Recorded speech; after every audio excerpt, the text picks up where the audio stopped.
Ethan Drake never considered himself extraordinary, for his days were filled with the practical demands of machinery, blinking lights, and the scurry of station personnel rushing to address one technical glitch after another.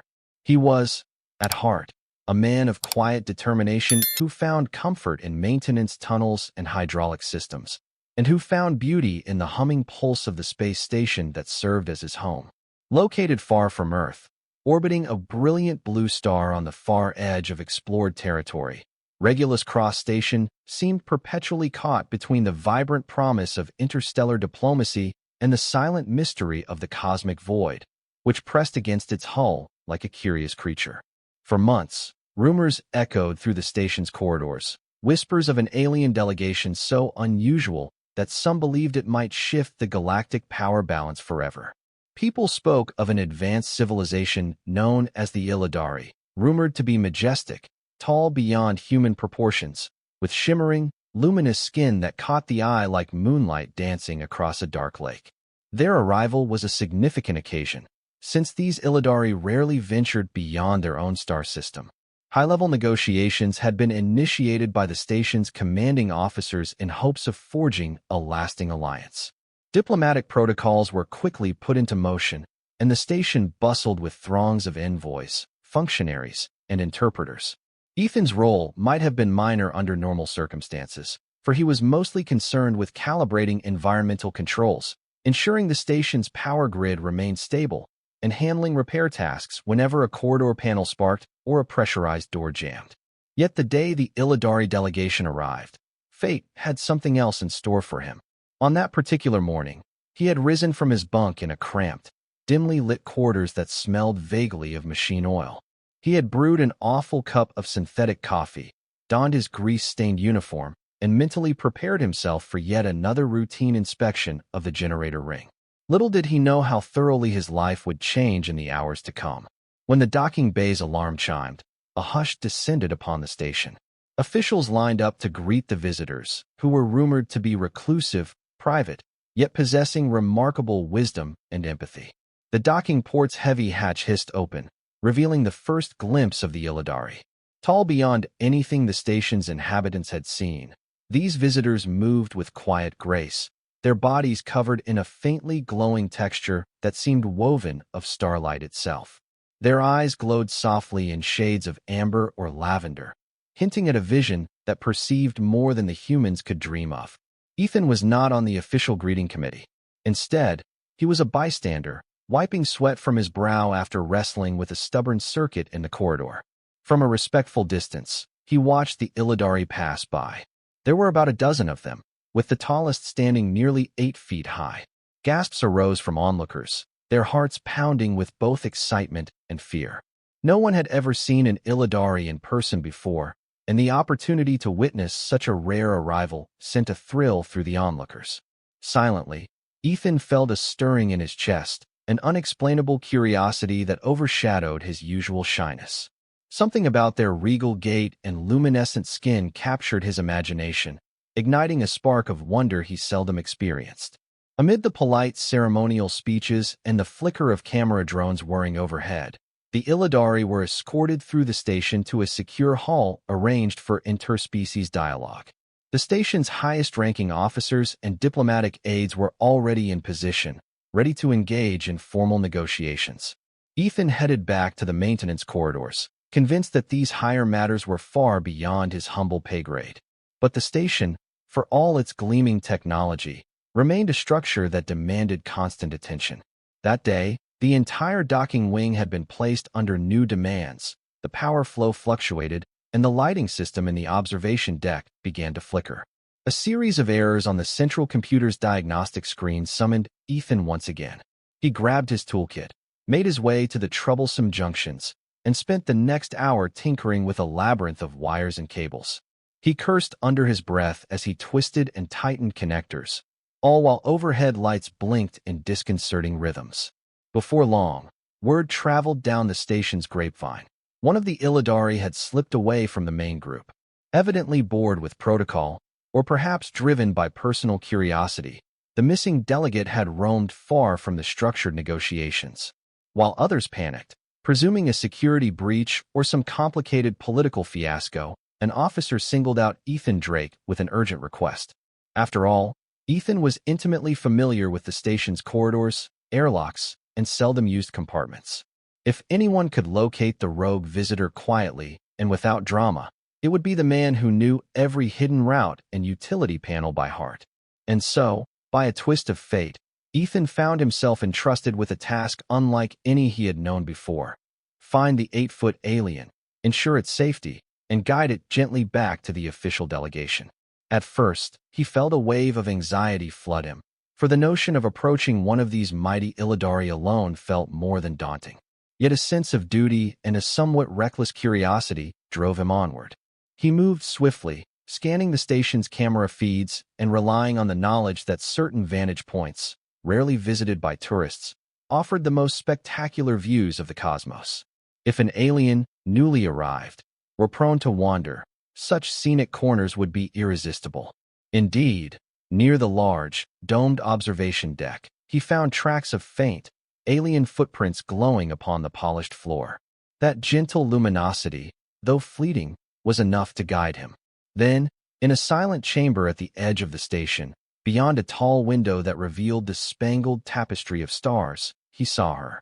She stood nearly 8 feet in height, with a posture both regal and relaxed, as though entirely at home among the swirling galaxies. Her skin gave off the subtlest shimmer, reminiscent of a crescent moon's reflection on rippling water. Long-limbed and graceful, her silhouette whispered of mysteries older than humankind's recorded history. Ethan paused, his breath catching in his throat, uncertain of how to address this otherworldly being. But, summoning courage, he cleared his throat gently, not wanting to startle her. "Excuse me," he said in a measured voice. "I believe you might be missing your delegation." In response, the tall Illidari turned slowly, her pale eyes regarding him with mild amusement. There was no trace of panic or fear in her expression. Instead, she seemed quietly intrigued by this lone human with wild, coppery hair and a grease-stained uniform. Her name, as he would later learn, was Nyra. A ranking diplomat in her delegation, she had grown weary of stuffy formalities and stifling etiquette. She expressed that sometimes, to truly learn about a new place, one had to roam freely, rather than be paraded along a strictly controlled path. Ethan nodded, suddenly aware of his own racing pulse. In her presence, he felt a strange comfort blooming, as if he had stumbled upon a kindred spirit, though she towered over him by nearly 2 full feet and bore an alien grace. Their first exchange was hesitant, filled with respectful curiosity. Nyra spoke in a soft voice that held the echo of wind chimes. Her command of human language was impeccable, a testament to the Illidari's advanced intellect. She asked him about the station, about its inhabitants, about the mechanical intricacies that sustained life in the void. Each time Ethan replied, she watched him closely, her eyes glowing faintly with something akin to empathy. From that moment, something subtle but profound began taking root between them. Their shared curiosity bridged the gap of differences in body, culture, and starborn heritage. To Ethan's astonishment, he realized he was neither trembling nor anxious. Instead, he felt an unguarded fascination, one that washed over him as he described the station's power grid or environmental regulation systems. He even dared to tease her, lightly, when she asked about the shabby paint job in the corridor they traversed. She answered his banter with a quirk of a smile, radiant in its simplicity. Their conversation stretched on, punctuated by moments of contemplative silence. When at last Ethan gently hinted that they should return to the main diplomatic hall, Nyra sighed, her elongated fingers tracing the swirl of stars behind the window's transparent wall. She admitted that her duties demanded it, though she had found their spontaneous meeting far more enlightening than any official handshake.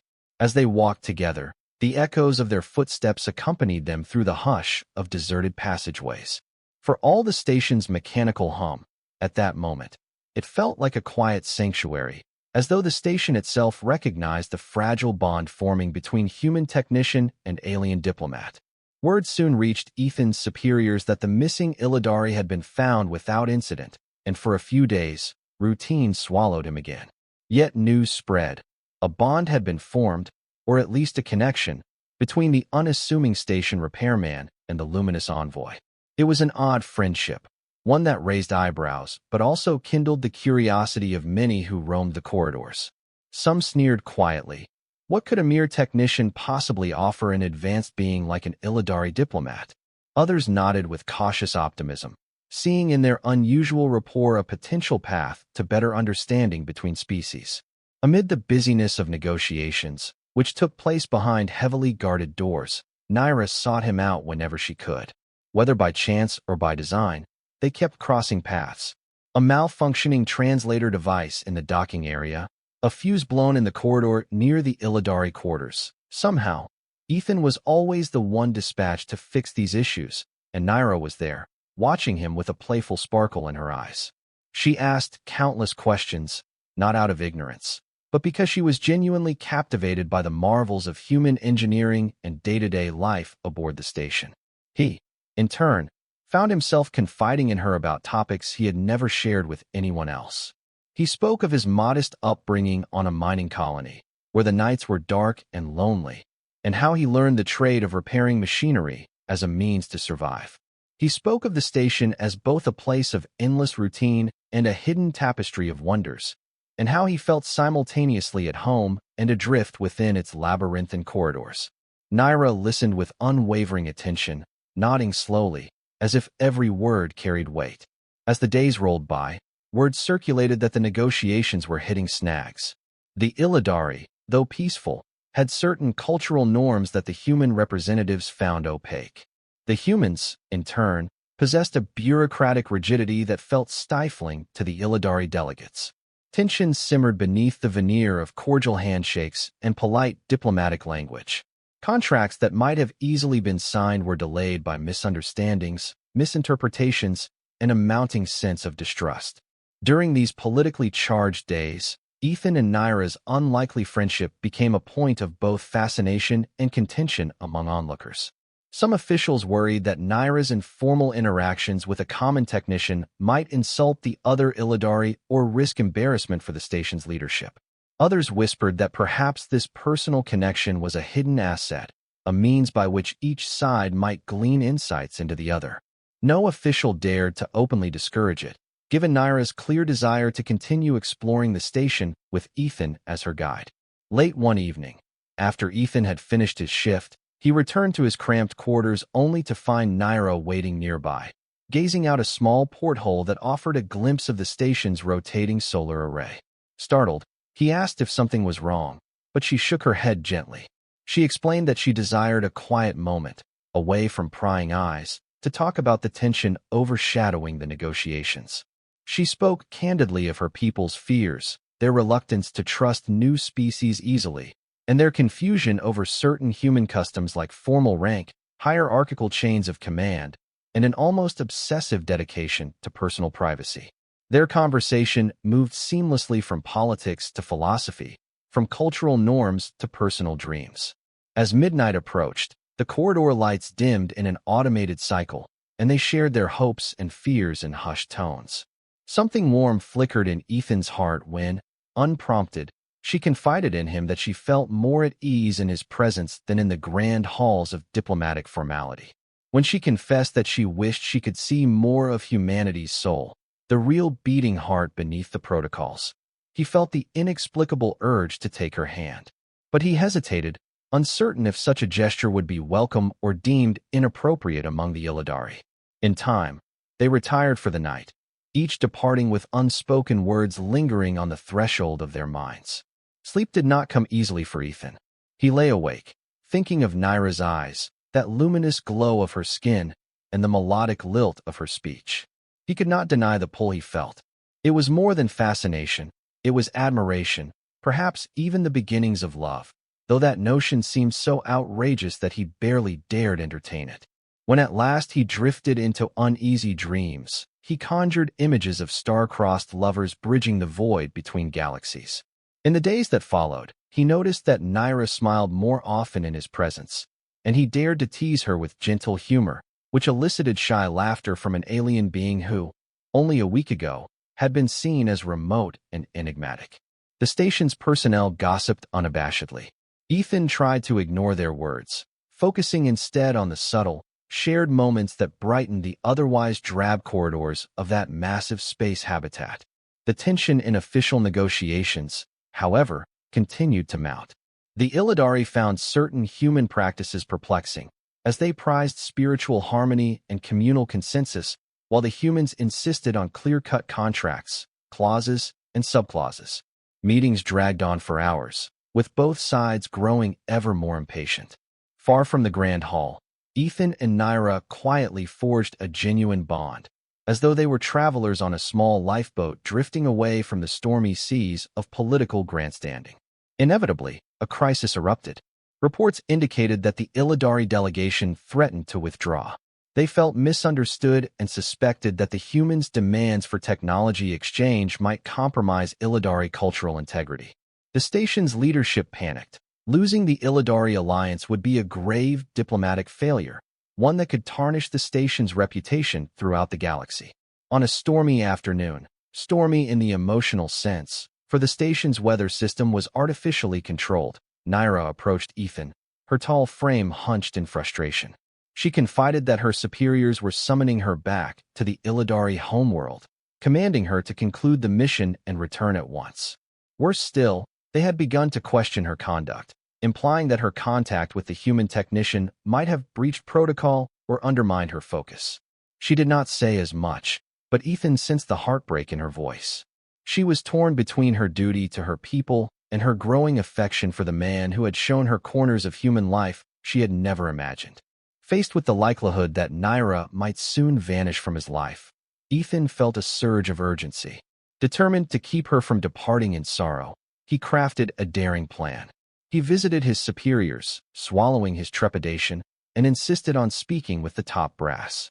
He proposed a cultural exchange, not a forced trade of precious resources, but a genuine mutual learning endeavor.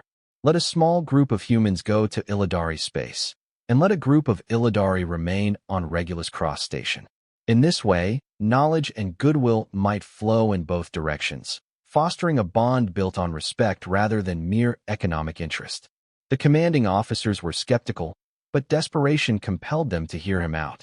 Nyra, for her part, used what influence she had to present the idea to her own superiors. For 3 days, the station crackled with anticipation, rumors swirling that the Illidari might depart at any moment or that a new wave of negotiations might rekindle hope. During the waiting period, Ethan and Nyra spent every spare minute together, braving the disapproval of haughty diplomats and suspicious onlookers. They shared stolen glances, half-smiles in crowded corridors, and private talks in dimly lit service bays. Each moment felt more precious than the last, overshadowed by the possibility that they would soon be parted by the cold vacuum of space. With every passing second, the sincerity of their attachment deepened, weaving a fragile tapestry of affection that defied centuries of human prejudice and Illidari caution. At the 11th hour, an emergency council meeting convened. Ethan was summoned as a witness to defend his proposal. He stood before a grand assembly of officials from both species, feeling small and out of place, yet resolute. He spoke plainly, honestly, about the station, about Nyra, and about how genuine curiosity and open hearts could bridge any gap. He appealed not just to logic, but to hope, emphasizing that alliances built on shared compassion were far stronger than those forged by mere trade pacts. A hush fell over the council chamber. Some delegates glared at him with skepticism, some with thoughtful consideration, and a few with near outrage that a mere technician dared speak so boldly. In that tense silence, Nyra stepped forward. She declared, in her own melodious voice, that Ethan's proposal aligned with the Illidari values of mutual respect and deep cultural connection.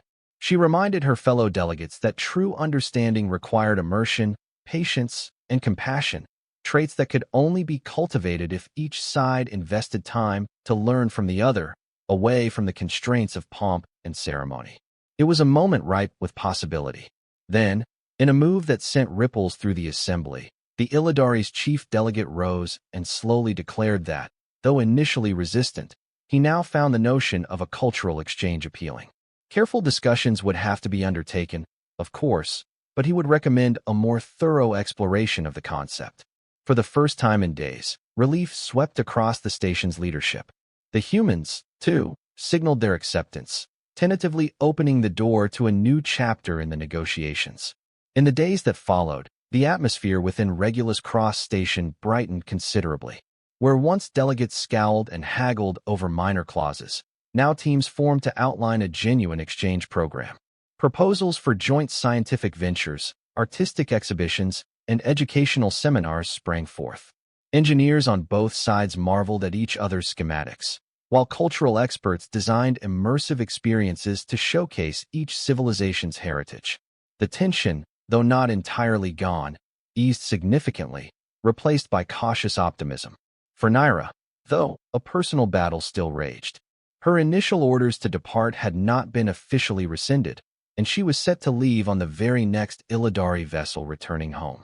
On the eve of her scheduled departure, she and Ethan met one final time at the observation deck, where they had first encountered each other. Stars glistened beyond the wide expanse of the window, silent witnesses to their parting. Nyra confessed she had never believed in the possibility of such a profound bond forming between a human and an Illidari. Her voice shook slightly, as if warring impulses roiled within. Ethan stood close, his heart hammering, every fiber of his being unwilling to see her go. In a quiet voice, she explained that her superiors now offered her a choice. Either return immediately and assist her government in adjusting to the new reality of this cultural exchange, or remain on the station as an official liaison, a role that had not existed before but which now seemed vital to keep the lines of communication open. For a fleeting moment, she regarded Ethan with luminous eyes, uncertain whether her presence on the station would truly be welcomed by all parties. Ethan, in turn, admitted that if she left, he feared their connection would become just a fleeting memory, a dream dissolving into the emptiness of space. But he swore that if she stayed, he would stand by her side, bridging any gaps of misunderstanding or doubt. So fierce and sincere was the emotion in his voice that it erased her lingering uncertainties. She considered the swirling stars and the station's gentle hum for a moment longer, and then she slowly, solemnly placed her elongated hand over his. A silent promise passed between them, shining as brightly as any constellation. By dawn of the next cycle, the Illidari ship departed, carrying most of the delegation back to their homeworld to relay news of the evolving alliance. Nyra did not board that vessel. Instead, she stood at the docking bay, watching it vanish into the star-dappled void, her tall figure poised with a quiet sense of both longing and anticipation. Ethan lingered a few steps behind her, respecting the gravity of the moment. When she finally turned around, her gaze sought his, and he offered her a small, hopeful smile. Soon, station announcements proclaimed that Nyra of the Illidari would remain on Regulus Cross as the resident cultural ambassador to pave the way for collaborative ventures. Although the path ahead would not be free of challenges, prejudice, miscommunication, and political maneuvering promised to test them at every turn. A new kind of energy coursed through the station, alive with the promise of real, meaningful interstellar cooperation. As the weeks blended into months, Ethan and Nyra's personal relationship evolved at its own gentle pace. They were no longer only an odd curiosity. They had become a symbol of possibility. Delegates from other worlds, upon visiting the station, would whisper about the human technician and the 8-foot ambassador with luminous skin. In official gatherings, Nyra's voice carried the wisdom of her people, yet she never hesitated to illustrate her points with anecdotes drawn from her personal friendship with Ethan. He, for his part, earned a promotion, no longer just a maintenance worker, but also a technical consultant for interspecies projects. Though the new responsibilities made his head spin, he tackled them with the same pragmatic dedication he had once reserved for circuit boards and clogged air vents. In private, the two navigated the intricacies of their interspecies bond. Physical touch was delicate, for the Illidari were sensitive to textures and temperatures beyond human perception. They discovered that even the simplest gestures, a soft brush of fingers, a shared laugh, could forge powerful connections.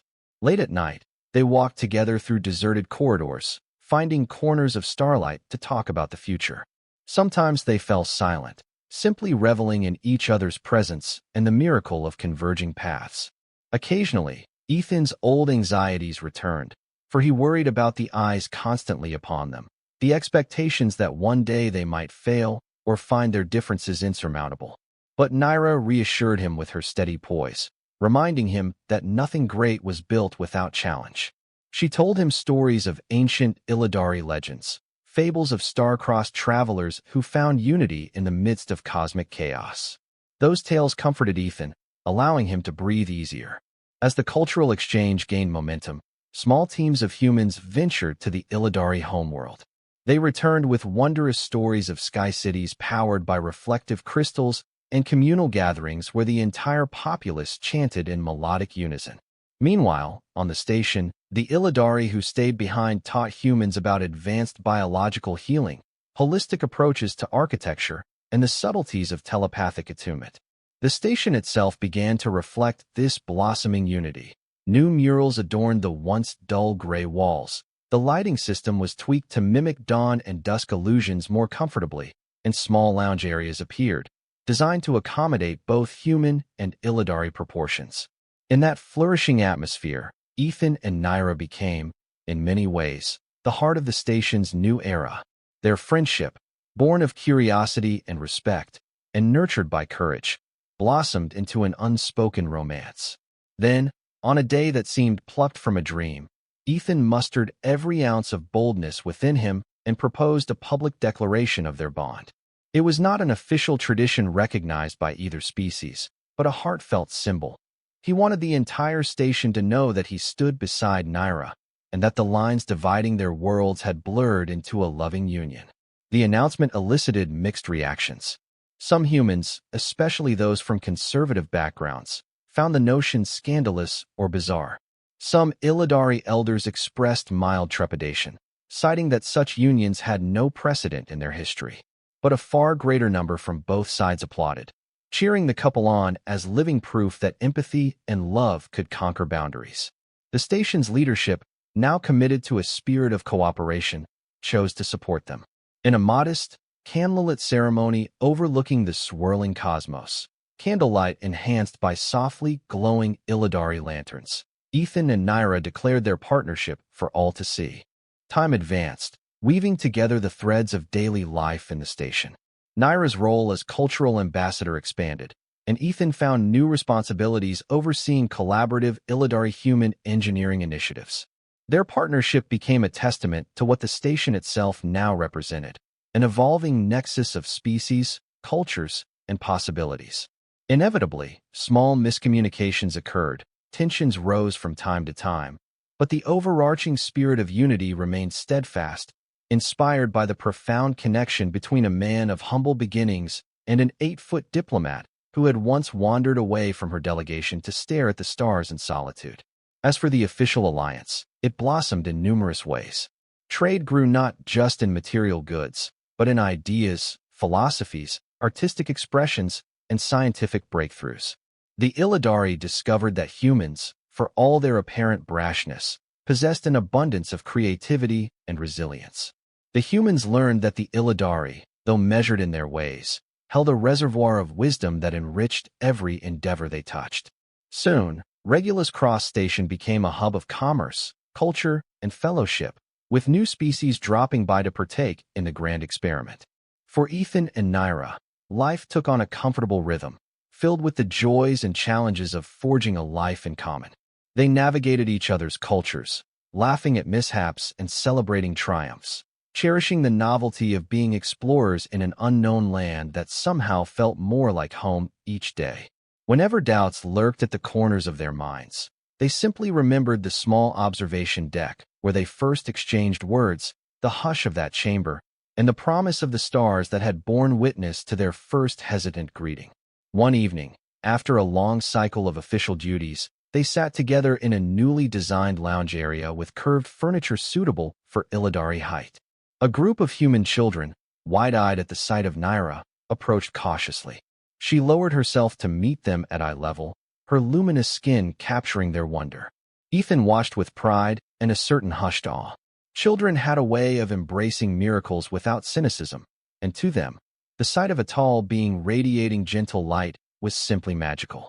When one child finally reached out to touch Nyra's hand, giggling at the warmth and softness, the entire station seemed to fill with an almost sacred sense of unity. As he watched that moment unfold, Ethan felt a lump rising in his throat. He recalled his past on that lonely mining colony, never dreaming he would be part of a great cosmic tapestry. He looked at Nyra, remembering how improbable it was that they ever met, let alone discovered a connection that defied the boundaries of species. She turned her gaze upon him, her eyes shining, and in that look, he found endless reassurance that they were indeed on the right path. Weeks turned to months, then to a full year. The formal cultural exchange blossomed into a robust program, with visitors regularly coming and going between Regulus Cross Station and the Illidari homeworld. Reports of success spread to neighboring systems, encouraging other species to seek alliances of their own, hopeful that the precedent set here might pave the way for broader peace in a galaxy too often shaped by conflict. Even the cosmic tapestry outside their station windows seemed brighter. In the hush of late nights, Ethan and Nyra would stand together at the observation deck that had once been her secret refuge, recalling how they first spoke. They would watch nebulas drifting past in all their iridescent glory, the station's sensors highlighting cosmic phenomena that underscored how small individuals truly were in the grand design of the universe. Yet, in that smallness, there was an immeasurable capacity for love, bravery, and discovery. One particular night, after a quiet dinner and a stroll through newly adorned corridors, Ethan felt compelled to thank Nyra for all that she had shown him, about her people, about humanity, and about himself. She gently lifted a hand and placed it against his cheek, the faint glow of her skin illuminating the warmth in her expression. In her measured, melodic tone, she whispered that she, too, was grateful, for he had given her a gift that no amount of negotiation or technology could replicate. A genuine bond that defied her people's fears and ventured forth into uncharted emotional space. They stayed up late, reminiscing about the improbable chain of events that had led them to that point. He recalled the day he repaired that stubborn circuit in the corridor, stumbling upon her solitary figure by the observation window, and how he dared to speak when every logical instinct urged him to retreat. She remembered the sense of awe she felt, recognizing an earnest courage in him that transcended cultural barriers. Throughout it all, the space station's quiet hum formed a steady lullaby. At length, Nyra confided that she had sent word to her people, suggesting that similar interactions be encouraged for others. She believed that the true path to interstellar harmony was not through rigid treaties, but through the forging of personal relationships that could withstand misunderstanding.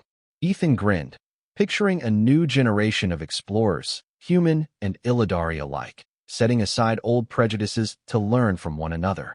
A wave of pride and hope swept through him, tempered by the realization that work remained to be done. But for the first time in his life, he felt that every step was charged with purpose. In the months following, celebrations erupted across the station whenever a milestone was reached in the cultural exchange. The station staff organized small festivals where humans and Illidari shared music, dance, and cuisine.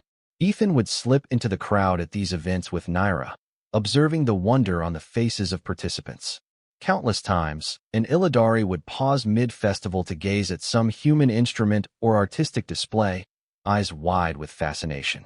At other times, humans watched Illidari perform a communal chant that seemed to resonate at an almost spiritual frequency, uniting everyone in a moment of collective awe. At one such festival, in a gesture that surprised even herself, Nyra demonstrated an Illidari practice of harmonic resonance. She invited the human attendees to join in an improvised session, instructing them to hum notes that felt comfortable. The resulting tapestry of sound rose and fell, weaving together in a haunting melody that left many in tears, Ethan among them. As they concluded, a hush lingered over the crowd, an unspoken realization that such a simple act of unity could transcend differences. It was a poignant reminder that, while technology and official treaties had their place, moments of shared wonder and creative expression forged bonds in ways that politics never could. Over time, news of these developments spread far, drawing in not just more Illidari, but also delegations from neighboring systems. all curious to witness the miracle at Regulus Cross. Some brought gifts, others brought skepticism, but all left changed by the atmosphere of possibility that the station now exuded.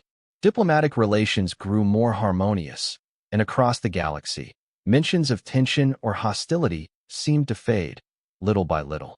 People spoke of the station as a beacon of hope, a place where the tapestry of the cosmos wove species together rather than driving them apart. For Ethan and Nyra, life proceeded with measured steps, a quiet progression that felt less like a frantic romance and more like the building of a life. They navigated small domestic challenges, like rearranging living quarters so an 8-foot Illidari could comfortably reside with a shorter human partner, or learning how to prepare meals that satisfied both human and Illidari nutritional needs. These everyday hurdles became shared jokes, the friction points that brought them laughter rather than stress. Each solution they devised served as a testament to their commitment and creativity. Eventually, after the first cultural exchange cycle completed, a formal invitation arrived from the Illidari homeworld, requesting that both Ethan and Nyra attend a grand ceremony celebrating the success of the pilot program. The station's command staff, bursting with pride, encouraged them to go. So they set forth, traveling in an Illidari vessel, which used advanced gravitational shielding to skip across the stars in half the time it would take a standard human craft. During the journey, Ethan experienced an emotional gamut. He realized he was about to meet Nyra's people on their own soil, or rather, upon their crystal-laden landscapes. She assured him that he would be welcomed, though he fretted over possible cultural missteps. He brought along small tokens of human origin, handcrafted items symbolizing Earth's art and heritage, to present as goodwill offerings. She teased him, saying that his sincerity would carry more weight than any gift. Upon arriving, Ethan was stunned by the Illidari homeworld. Spires of shimmering crystal rose from plains of gently swaying, bioluminescent flora, while the sky shimmered with auroras of silver and teal that danced in mesmerizing arcs. Domed cities dotted the horizon, each structure blending seamlessly with the natural environment. The Illidari greeted them with soft, lilting chants and polite bows, curious to see a human in their midst. At the ceremony itself, officials lauded the success of the exchange, referencing how Ethan's simple but heartfelt proposal of mutual immersion had shifted the tide of negotiations. In a moment that made him tremble with gratitude, the Illidari Council recognized Ethan for his courage in breaking unwritten boundaries. An elder Illidari delivered an oration about the unpredictable paths of fate, how one technician's chance encounter with a wandering diplomat sparked a flame that illuminated an entire galaxy's future. They spoke warmly of Nyra, praising her for her open-mindedness and unwavering commitment. When the elder asked them to step forward, Ethan's heart pounded in his chest. Side by side, they bowed respectfully before the assembly, symbolizing unity among their people. After the formalities, they wandered the crystal spires arm in arm, exchanging smiles with the Illidari citizens who approached them to say hello. Children giggled at the sight of a shorter, human figure beside an imposing, luminescent Illidari. Through it all, they felt an underlying sense of belonging, a realization that love and friendship were as universal as the cosmic dust that formed suns and planets. When they finally returned to Regulus Cross Station, it was to a jubilant reception from their friends and colleagues. The station, no longer a mere metal habitat in the void, had become a living tapestry of cultural interplay. Visitors came from near and far, forging new bonds daily. Diplomatic issues still arose, but each new hurdle was tackled with a confidence that understanding was possible if people, no matter their shape, size, or luminous qualities, were willing to listen. Over the years, Ethan and Nyra's life together became a tale recounted in hushed, reverent tones. Their partnership wasn't defined by grand gestures alone, but by the daily acts of patience, humor, and empathy that wove them closer. Yet it remained a testament to the station's guiding principle, that in the cosmic dance of galaxies, two hearts from different worlds could move in unison, forging connections that reshaped the destiny of countless others. Looking back on that moment by the observation window, the moment Ethan summoned the courage to speak to the 8-foot alien towering above him, it seemed almost unreal. But the memory remained vivid, etched not just in his mind, but in the heart of the station itself. He recalled how her luminescent skin reflected the star fields, how her voice wove curious melodies into the silence, and how his own heart pounded. In that quiet instant, an unlikely bond had formed, one that opened up new vistas, bridging not only two hearts, but also two civilizations. In the bustling corridors of Regulus Cross, passers-by often saw them strolling together, discussing station improvements, new cultural events, or simply sharing a comfortable silence. It was an everyday sight, yet it never ceased to spark a sense of wonder in those who paused to reflect. A humble human technician, known for his quick fixes and quiet determination, and an Illidari diplomat with luminous skin and a serene grace that echoed the light of distant stars. Over time, the station's logs would record how Ethan Drake and Nyra became key figures in forging the alliance between humanity and the Illidari. Countless delegations, centuries in the future, would trace their peaceful relationship back to the day one man dared to approach an 8-foot alien in the lonely hush of a side corridor. The story would be told in many forms: plays, songs, and history lessons, reminding generations that courage in the face of the unknown can lead to marvels beyond imagination. Yet for the couple at the center of it all, the legacy mattered less than the joy they found in each other's presence.